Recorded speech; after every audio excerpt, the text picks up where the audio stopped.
بسم اللہ الرحمن الرحیم۔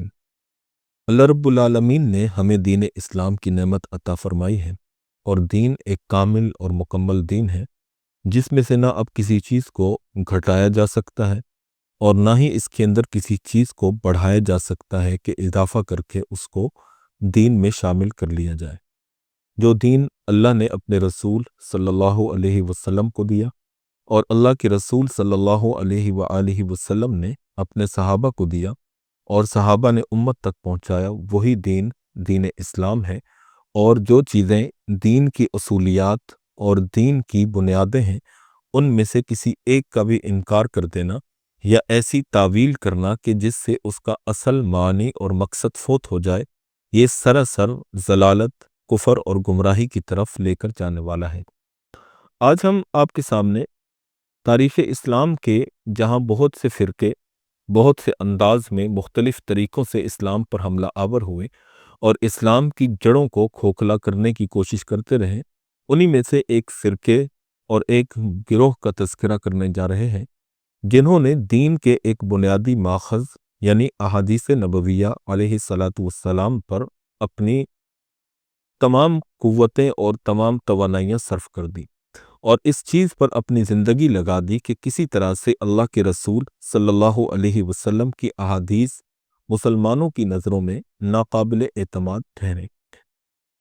تدوین حدیث اور حدیث کے علم کے اوپر ہم آپ کے سامنے الگ سے بھی ایک ویڈیو پیش کریں گے جس میں نبی پاک صلی اللہ علیہ وسلم، پھر صحابہ کرام، پھر تابعین، تبع تابعین اور پھر اسی طرح خیر القرون کے زمانے کے اندر اور اس کے بعد ائمہ مجتہدین محدثین نے جس طرح سے حدیث کی خدمت کی اور نبی علیہ الصلوۃ والسلام کے اقوال اور افعال کو محفوظ کرنے کے لیے اپنی زندگیوں کو کھپایا اور کیا کچھ محنتیں کر کے اپنی زندگیوں کو اس کام کے لیے وقف کیا، وہ ہم آپ کے سامنے الگ سے بیان کریں گے۔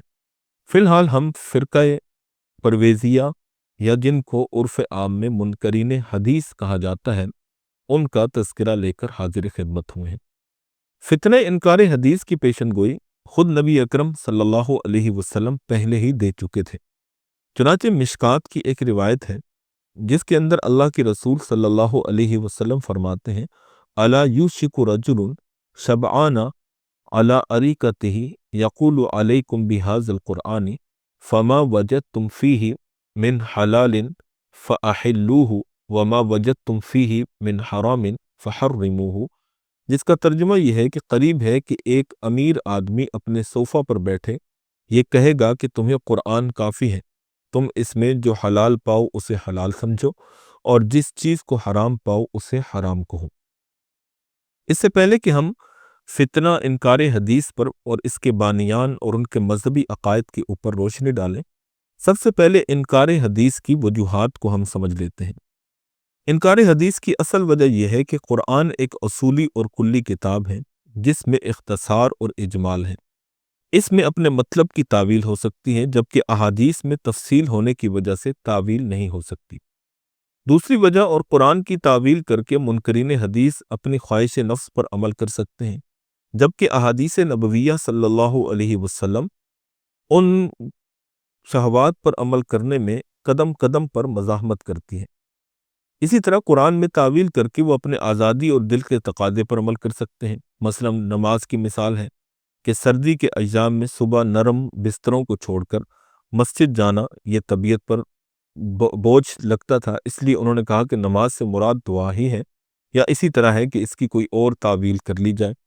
اسی طرح انکار حدیث سے نبی اکرم صلی اللہ علیہ وسلم کا اتباع ہی ختم ہو جائے گا، جبکہ آپ کی اسوہ حسنہ ایک ایسا پہلو ہے جس پر پہنچ کر اختلافات ختم ہو جاتے ہیں۔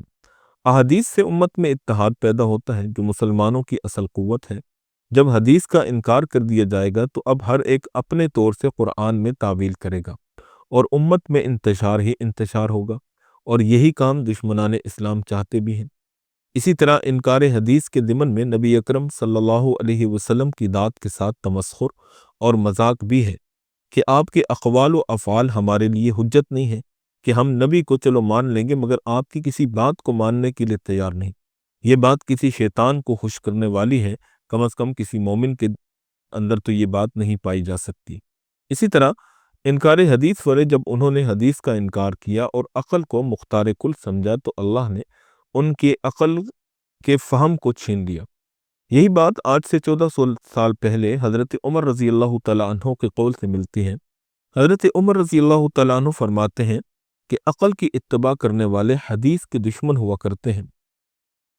احادیث یاد کرنے کی ان کو توفیق نہیں ہوتی، اور جب ان سے سوال کیا جاتا ہے تو وہ یہ کہتے ہوئے شرماتے ہیں کہ ہمیں علم نہیں، لہٰذا وہ اپنی رائے سے ہی جواب دیتے ہیں اور احادیث کا عقل سے مقابلہ کرنے لگتے ہیں۔ تم ایسے لوگوں سے بچتے رہو۔ اگر منکرین حدیث کو عقل ہوتی تو یہ سوچتے کہ جس قرآن کو وہ مانتے ہیں اسی قرآن میں یہ بھی ہے وَمَا يَنطِقُ عَنِ الْهَوَىٰ إِنْ هُوَ إِلَّا وَحْيٌ يُوحَىٰ۔ حضرت عمر رضی اللہ تعالیٰ عنہ کی جو روایت ہم نے آپ کے سامنے بیان کی، یہ اعلام الموقعین ایک کتاب ہے، اس کتاب سے ہم نے آپ کے سامنے بیان کی ہے۔ اب ہم آتے ہیں فرقہ منکرین حدیث کے بانیوں کی طرف۔ سب سے پہلا بانی ہے مولوی عبداللہ چکڑالوی۔ حدیث کا انکار اگرچہ اس سے پہلے سر سید احمد خان، مولوی چراغ علی دہلوی یہ بھی کر چکے تھے، مگر یوں کھل کر کبھی سامنے نہیں آئے۔ یہ عبداللہ چکڑالوی ہی ہے جس نے سب سے پہلے کھلا طور پر حدیث کا انکار کیا۔ اس کا ابتدائی نام قاضی غلام نبی تھا اور یہ چکڑالہ ضلع میاں والی کا رہنے والا تھا۔ بعد میں اس نے اپنا نام غلام نبی سے بدل کر عبداللہ رکھ لیا۔ تعلیم اس نے ڈپٹی نذیر احمد سے حاصل کی۔ ڈپٹی نذیر احمد ایک غیر مقلد تھے، یعنی چاروں ائمہ جو فقہ کے امام ہیں ان میں سے کسی کے بھی ماننے والے نہیں تھے۔ عبداللہ چکڑالوی کا انکار حدیث کیسے شروع ہوا؟ ابتدا میں یہ خود اپنی مسجد میں بخاری کا درس دیا کرتے تھے، مگر پھر آہستہ آہستہ حدیث کا بالکل انکار شروع کر دیا۔ سید قاسم محمود صاحب اسلامی انسائکلوپیڈیا میں تحریر فرماتے ہیں کہ ایک عرصہ تک بخاری شریف کا اس نے درس جاری رکھا، مگر طبی اضطراب نے بخاری اور قرآن کا توازن شروع کر دیا۔ بعض احادیث کو خلاف آیت اللہ قرار دے کر اعلان کر دیا کہ جب قرآن ایک مکمل ہدایت ہے تو حدیث کی ضرورت کیا ہے۔ یہ بات سن کر چینیا والی مسجد کے مقتدی کچھ عرصے تک تو برداشت کرتے رہے، پھر ایک دن ان کو مسجد سے نکال دیا۔ یہی سید قاسم محمود آگے لکھتے ہیں کہ جب عبداللہ چکڑالوی کو مسجد سے نکال دیا گیا تو ایک متشدد مقتدی محمد عبش عرف چٹو ان کو سیاں والی بازار اپنے مکان میں لے گئے، جہاں احاطہ میں ایک مسجد بنا کر اہل قرآن کے مسائل کی تحریر اور تشہیر وغیرہ شروع کر دی۔ ان کے چچا زاد بھائی قاضی قمر الدین جو حضرت مولانا احمد علی سہارنپوری اور احمد حسن کانپوری کے شاگرد تھے، انہوں نے کھل کر مقابلہ کیا۔ عبداللہ چکڑالوی کے لڑکے قاضی ابراہیم نے بھی اپنے والد سے جو ہے وہ اختلاف کیا اور اس کا مسلک ماننے سے انکار کر دیا۔ دوسرے صاحبزادے قاضی عیسیٰ اگرچہ کچھ دنوں تک والد کے ساتھ رکھے، مگر پھر ان کو بھی توبہ کی توفیق ہو گئی۔ عبداللہ چکڑالوی نے قرآن کی ایک تفسیر بھی لکھی جس کا نام ترجمۃ القرآن بآیات القرآن ہے۔ اس تفسیر میں کھل کر جگہ جگہ پر اس نے انکار حدیث کیا ہے۔ مثلاً ایک جگہ پر لکھتا ہے، کسی جگہ سے یہ ثابت نہیں کہ قرآن کریم کے ساتھ کوئی شے آپ صلی اللہ علیہ وسلم پر نازل ہوئی تھی۔ اگر کوئی شخص کسی مسئلہ میں قرآن کریم کے سوا اور چیز سے دین اسلام میں حکم کرے گا تو وہ مطابق آیات مذکورہ کافر، ظالم اور فاسق ہو جائے گا۔ اسی طرح اس نے ایک دوسری کتاب برہان القرآن علی صلاۃ القرآن لکھی جو 400 صفحات پر مشتمل ہے۔ اس میں بھی اس نے حدیث کا ہی انکار کیا ہے۔ اس کی موت بھی بڑے عجیب و غریب طریقے سے ہوئی۔ ایک مرتبہ لوگوں نے موقع دیکھ کر اس کو سنگسار کر دیا اور اتنا پتھروں سے مارا کہ وہ مرنے کے قریب ہو گیا۔ جب لوگوں نے دیکھا کہ یہ مرنے کے قریب ہے تو نیم مردہ حالت میں اس کو ملتان سے اس کے آبائی گاؤں چکڑالہ لے گئے، پر پھر جو ہے وہ چند دنوں کے بعد یہ دنیا سے رخصت ہو گیا۔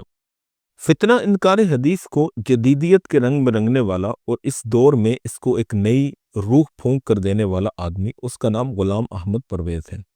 سب سے پہلے ہم اس آدمی کی جو ہے وہ کچھ حالات آپ کے سامنے پیش کریں گے۔ اس کا نام غلام احمد پرویز اور والد کا نام چودھری فضل الدین تھا۔ متحدہ ہندوستان کے معروف شہر بٹالہ جو کہ ضلع گرداسپور کے ایک سنی گھرانے میں 9 جنوری 1903 میں پیدا ہوا۔ اس کے دادا حکیم مولوی رحیم بخش اپنے وقت کے مانے ہوئے صوفی بزرگ تھے۔ اور چشتیہ نظامیہ سلسلے سے تعلق رکھتے تھے۔ ابتدائی تعلیم اور مذہبی تعلیم پرویز نے اپنے گھر پر ہی والد اور دادا کی زیر نگرانی حاصل کی۔ ایک انگریزی اسکول ایل آف انگلینڈ سے 1921 میں میٹرک پاس کیا۔ پنجاب یونیورسٹی لاہور سے 1924 میں بی اے کی ڈگری حاصل کی۔ 1927 میں گورنمنٹ آف انڈیا کے مرکزی سیکریٹریٹ میں ملازمت اختیار کی اور بہت جلد ترقی پا کر اسٹیبلشمنٹ ڈویژن کے ہوم ڈپارٹمنٹ میں ایک عہدے پر کام کیا۔ کچھ عرصے بعد غلام احمد پرویز کی ملاقات حافظ اسلم جیراج پوری، جو کہ بذات خود منکرین حدیث میں شمار کی جاتے ہیں، اس سے ہوئی، اور صحبت چونکہ عادات کو منتقل ہونے میں معاون ہوتی ہے، لہذا جو سوچ اسلم جیراج پوری کی تھی، اس سوچ نے پرویز کی تنکیر حدیث کی سوچ کو مزید جلا بخشی، اور یوں اسلم جیراج پوری کا ایک جانشین تیار ہوتا چلا گیا، جو کہ بعد میں فتنہ انکار حدیث کی نشر و اشاعت کا بڑا ذریعہ بنا۔ پرویز نے 1938 میں طلوع اسلام رسالہ جاری کیا۔ اس کا پہلا شمارہ اپریل 1938 میں شائع ہوا، اور یہی دراصل وہ مرکز بنا جہاں سے لوگوں کے ذہنوں کو اسلام، دین اور علماء سے متنفر کرنے کا آغاز ہوا، اور اسلام کے لبادے میں قرآنی فکر اور قرآنی بصیرت جیسے خوبصورت الفاظ کو استعمال کر کے ان لوگوں کو شرعی حدود اور قیود میں آزاد زندگی گزارنے کے سبز باغ دکھائے گئے۔ اب ہم اس کی بچپن کی کچھ بات کر لیتے ہیں۔ بچپن ہی سے پرویز کی تربیت ایسے ماحول میں ہوئی، وہ خود لکھتے ہیں کہ جس جذب و شوق سے میلاد کی محفلوں میں شریک ہوتا تھا، اسی سوز و گداز کے ساتھ عزاداری کے مجلسوں میں بھی حاضری دیتا تھا، اور قوالی تو خیر تھی ہی جزو عبادت۔ اسی قسم کی ازداد کا مجموعہ تھا میرے بچپن اور ابتدائے شباب کا زمانہ۔ اس صفحہ کے حاشیہ پر علامہ پرویز نے لکھا ہے کہ ویسے بھی صوفی آدھا شیعہ ہوتا ہے۔ پرویز کے نظریات کے اس قدر کفر آمیز ہونے کی وجہ یہ بھی ہے کہ انہوں نے بغیر کسی عالم کے تفسیر پڑھی، پھر ان کی تربیت بھی غیر دینی ماحول میں ہوئی۔ اول تو انگریزی ماحول تعلیم تھا، پھر وہ سر سید کے خیالات کا مطالعہ، اس طرح ان کے ذہن میں انکار حدیث کے فتنہ نے جڑ پکڑ لی۔ چنانچہ دوسری جگہ پر لکھتا ہے کہ بی اے کی ڈگری حاصل کرنے کے بعد انگریزی ادب، فلسفہ، تاریخ، سائنس، ٹیکنالوجی اور معاشیات کے علوم پر توجہ دینی شروع کر دی۔ ساتھ ہی ساتھ سیاست اور اقوام عالم کی سیاسی اور مذہبی تحریکوں کا مطالعہ شروع کر دیا۔ پھر اس پر مزید ستم یہ کہ اسلم جیراج پوری جیسے منکر حدیث کی صحبت ان کو میسر آئی۔ خود لکھتے ہیں کہ ایک حدیث پڑھ کر میرے ذہن میں سوالات اور حیرت و استعجاب کے ساتھ بغاوت کے چکر چلنے شروع ہوئے، تو علامہ محمد اقبال اور حافظ محمد اسلم جرت کی رفاقت نے سہارا دیا۔ قیام پاکستان کے بعد پرویز صاحب کراچی آ گئے اور حکومت پاکستان کے مرکزی سیکریٹریٹ میں اسی عہدہ پر کام کیا جس عہدہ پر انڈیا میں تھے۔ 1955 میں ریٹائرمنٹ لے کر اپنی سوچ و فکر کی نشر و اشاعت کے لیے اپنے آپ کو فارغ کر لیا۔ اس وقت ان کے پاس اسسٹنٹ سیکریٹری کلاس 1 گیزیٹڈ آفیسر کا عہدہ تھا۔ 1954 میں غلام احمد پرویز نے قرآنی بصیرت اور قرآن فہمی کو دروس کی شکل دینا شروع کر دی اور لوگوں کے ذہنوں سے اسلام کی حقیقت کو مٹانا شروع کر دیا۔ یہ درس کراچی میں پرویز کی رہائش گاہ پر ہوتا تھا۔ 1958 میں لاہور منتقل ہوئے اور وہاں بھی ان دروس کا آغاز کیا۔ یہ ہفت روزہ ہوا کرتے تھے۔ 15 اکتوبر 1984 تک یہ سلسلہ جاری رہا۔ قرآن کی اس تفسیر بالرائے کا پہلا دور 1967 میں مکمل ہوا، پھر دوبارہ شروع کر دیا تھا۔ غلام احمد پرویز اپنے دروس قرآن اپنی رہائش گاہ پر دیا کرتے تھے۔ یہ دروس ہر جمعہ کو ہوا کرتے تھے اور باقاعدہ اس کی ویڈیو کیسٹ بنا کرتی تھی، اور اب بھی جگہ جگہ ان ویڈیو کیسٹوں کے ذریعے قرآنی دروس ہوتے ہیں۔ کراچی میں 5 مقامات پر ان کے دروس ہوتے ہیں۔ یہ دروس جمعہ کی شام کو ہوتے ہیں۔ مرکزی دفتر بھایانی سینٹر نارتھ ناظم آباد میں واقع ہیں، جہاں کے انچارج اسلام صاحب ہیں، جو کہ آغاز طلوع اسلام سے پرویز کے شانہ بشانہ فتنہ انکار حدیث میں اپنا کردار ادا کر رہے ہیں۔ اسی طرح طلوع اسلام کا مرکزی دفتر لاہور ہی میں ہے۔ غلام احمد پرویز کی رہائش کا 25 ڈی گلبرگ 6 لاہور 11 میں ان کی تصانیف، مقالے اور تمام مواد جو کہ انہوں نے مرتب کیا یا جس سے ان کے مسلک کے نظریات و عقائد کی تشریح ہوتی ہے موجود ہے، اور ان تمام مواد کے ذخیرہ کو the Parvez memorial research scholars library کے نام سے موسوم کیا گیا ہے۔ پرویز نے کوئی اولاد نہیں چھوڑی، لیکن ان کے قائم کردہ ادارے اور تصانیف کا مواد آج بھی مسلمانوں کو صحیح رخ سے پھیرنے اور حدیث قرآن کے حقیقی معنی، اجماع امت، علماء کی سرپرستی سے محروم کر کے قرآن کو من پسند معنوی جامہ پہنانے میں مصروف عمل ہیں۔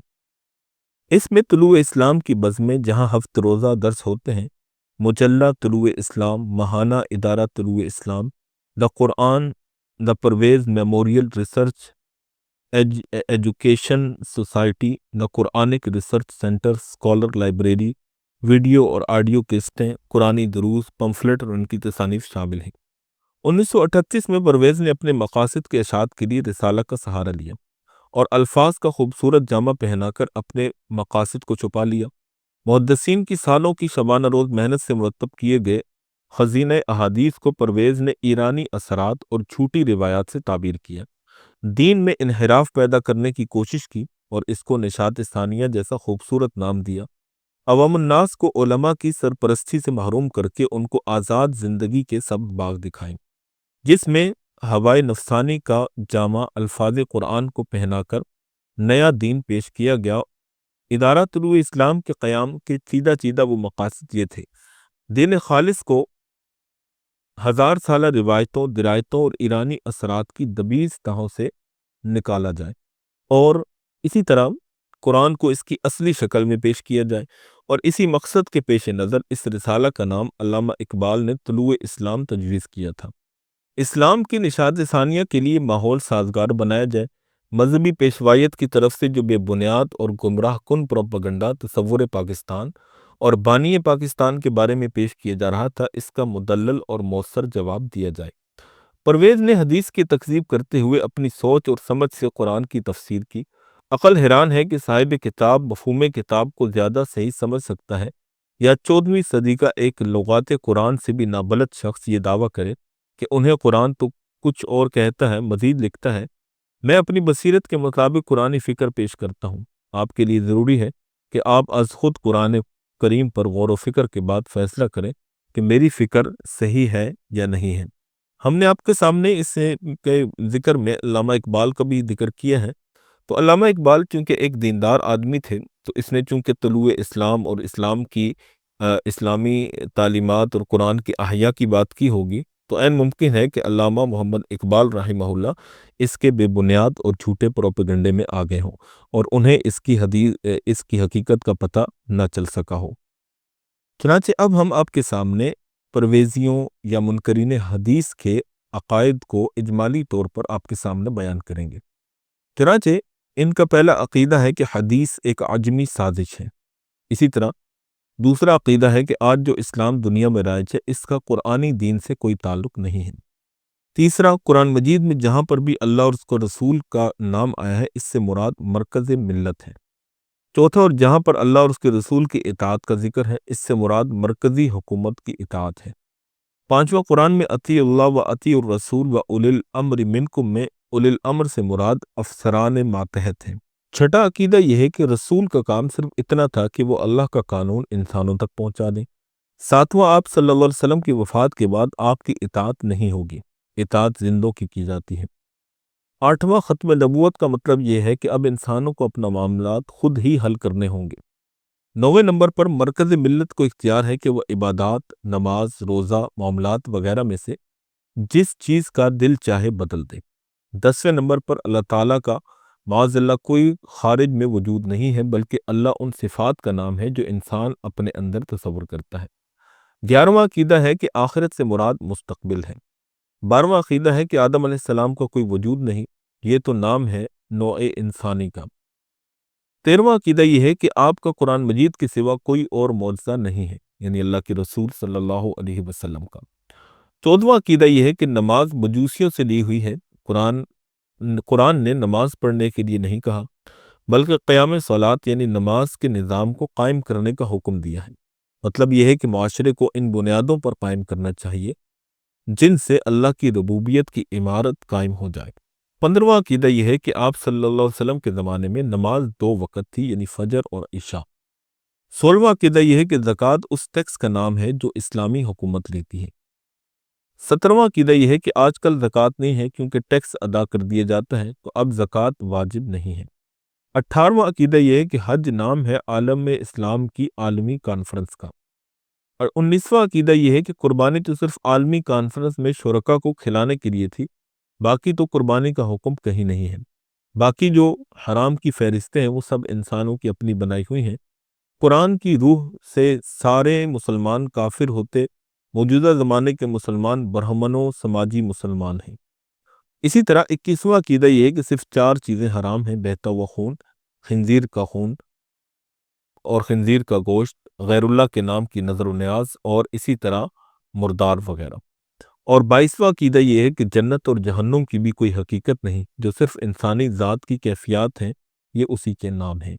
یہ ساری کی ساری ان کے عقائد ہم نے ان کی کتابوں مقام حدیث اور اسی طرح سلیم کے نام پرویز کا خط اور سلیم کے نام 15واں خط، اسی طرح اسلامی نظام جو کہ طلوع اسلام کراچی سے شائع شدہ ان کا ایک رسالہ ہے، اسی طرح قرآنی فیصلے، اسی طرح سلیم کے نام 21واں خط، سلیم کے نام ایک اور خط، قرآن کے فیصلے، لغات القرآن، قرآنی فیصلے، نظام ربوبیت، لغات القرآن، رسالہ قربانی، سلیم کے نام 35واں خط، حلال اور حرام کی تحقیق، لغات القرآن۔